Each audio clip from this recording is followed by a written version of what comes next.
नमस्ते दोस्तों, welcome to exam on. और आज हम लोग 11 अक्टूबर से रिलेटेड इम्पॉर्टेंट करंट अफेयर्स को यहाँ पे डिस्कस करेंगे और इससे रिलेटेड जो भी इम्पॉर्टेंट फैक्ट्स और जीके बनते हैं उन सबको भी देखेंगे। अच्छा, ये जो करंट अफेयर्स है आप लोगों के सभी कॉम्पिटिटिव एग्जाम के लिए ये मोस्ट इम्पॉर्टेंट है, इसलिए वीडियो को ध्यान से ज़रूर देखिएगा। फर्स्ट क्वेश्चन है आप लोगों के सामने और सबसे पहले यहाँ पे बात की जा रही है एक मिसाइल के बारे में। क्वेश्चन है, भारत ने किस मिसाइल का अभी हाल ही में सफल परीक्षण किया है। देखिए आप लोगों के सामने जो ऑप्शंस है ये तीनों ही भारत की बहुत ही इंपॉर्टेंट मिसाइल हैं, जिसको कि अभी हाल ही में कुछ दिन पहले टेस्ट किया गया था। और अभी जो टेस्ट किया गया है वो है रुद्रम।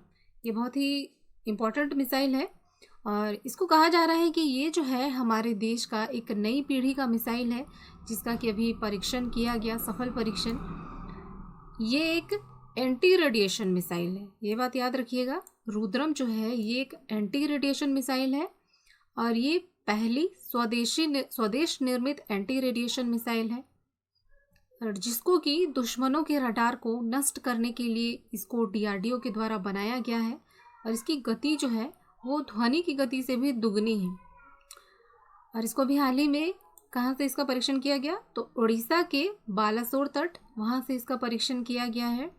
और डीआरडीओ जो कि एक इम्पॉर्टेंट बॉडी है हमारी कंट्री में, जो कि रक्षा मंत्रालय के अधीन कार्य करता है, उसी के द्वारा इस मिसाइल को विकसित किया गया है। डीआरडीओ के बारे में कुछ इम्पॉर्टेंट इन्फॉर्मेशन जान लीजिए।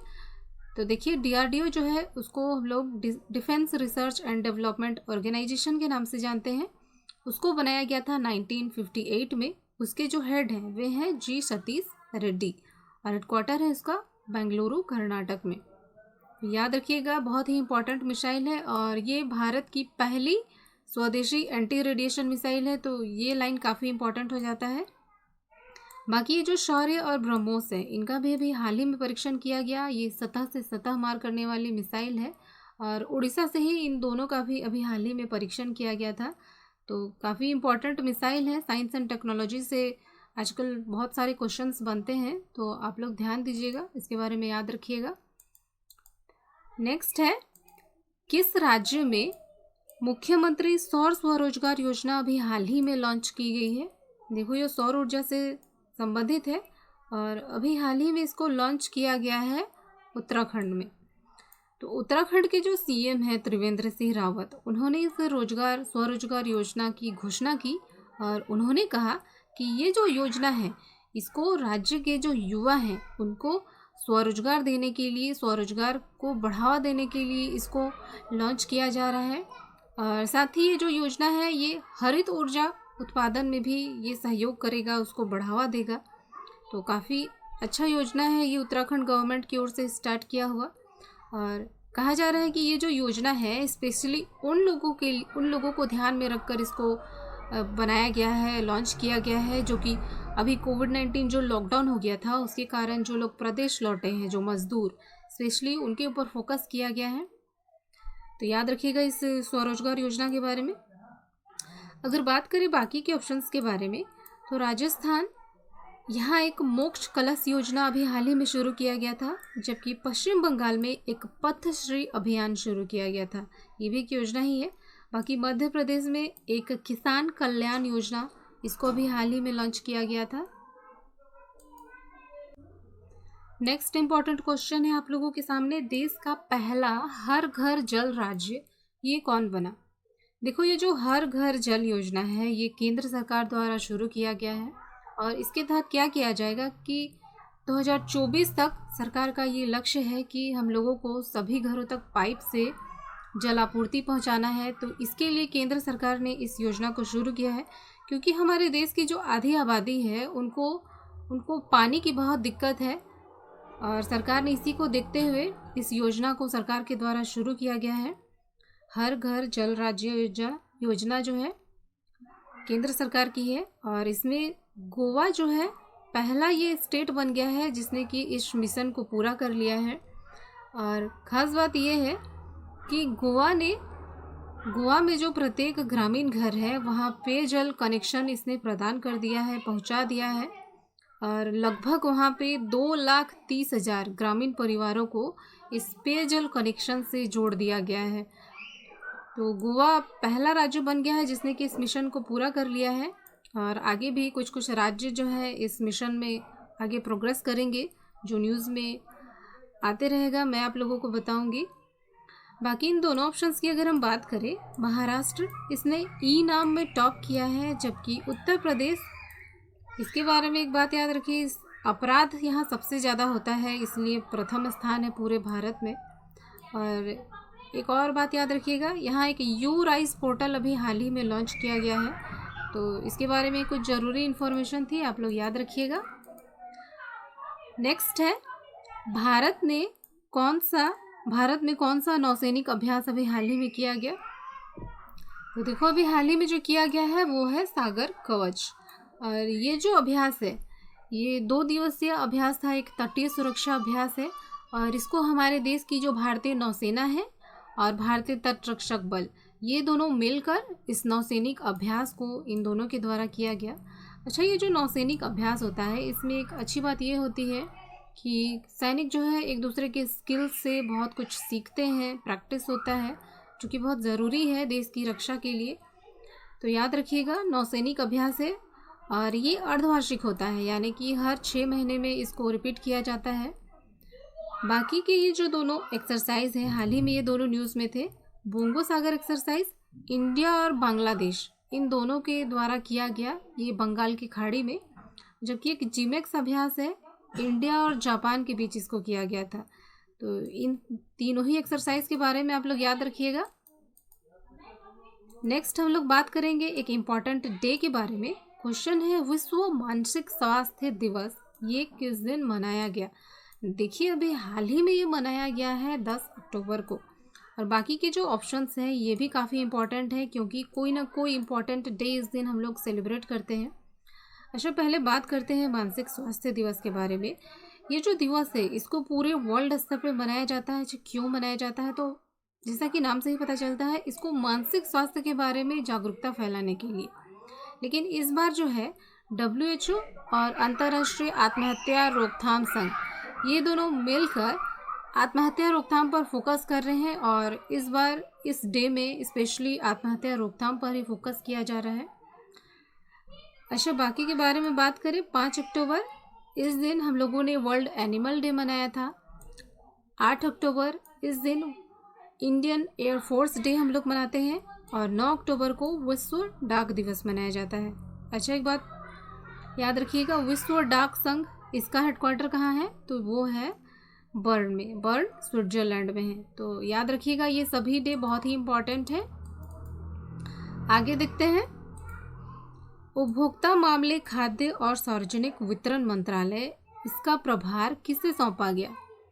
तो देखिए अभी जो हमारे केंद्रीय मंत्री थे रामविलास पासवान, ये मंत्रालय उन्हीं के अधीन था, लेकिन अभी उनकी मृत्यु हो गई, निधन हो गया, तो फिर ये मंत्रालय अभी सौंप दिया गया है पीयूष गोयल जी को, जो कि हमारे रेलवे मंत्री हैं। तो याद रखिएगा, पीयूष गोयल जी रेल मंत्रालय के साथ साथ उपभोक्ता मामले, खाद्य और सार्वजनिक वितरण मंत्रालय का भी पदभार संभालेंगे अब से। बाकी बात करें इन दोनों ऑप्शंस की, तो ये दोनों ही हमारे केंद्रीय मंत्री हैं और कोई ना कोई इम्पोर्टेंट डिपार्टमेंट संभालते हैं। नरेंद्र सिंह तोमर, अभी इनको हाल ही में कृषि मंत्रालय का अतिरिक्त प्रभार दिया गया था, क्योंकि कृषि बिल के कारण जो हरसिमरत कौर बादल जो थी उन्होंने इस्तीफा दे दिया था, तो इनको खाद्य प्रसंस्करण, उद्योग मंत्रालय और कृषि मंत्रालय, इन दोनों ही का पदभार इनको दिया गया है। जबकि हरदीप सिंह पुरी जो है ये हमारे नागरिक उड्डयन मंत्री हैं। तो इन सभी के बारे में आप लोग याद रखेंगे। आगे है फोर्ब्स इंडिया रिच लिस्ट, ये फोर्ब्स मैगजीन के द्वारा जारी किया जाता है।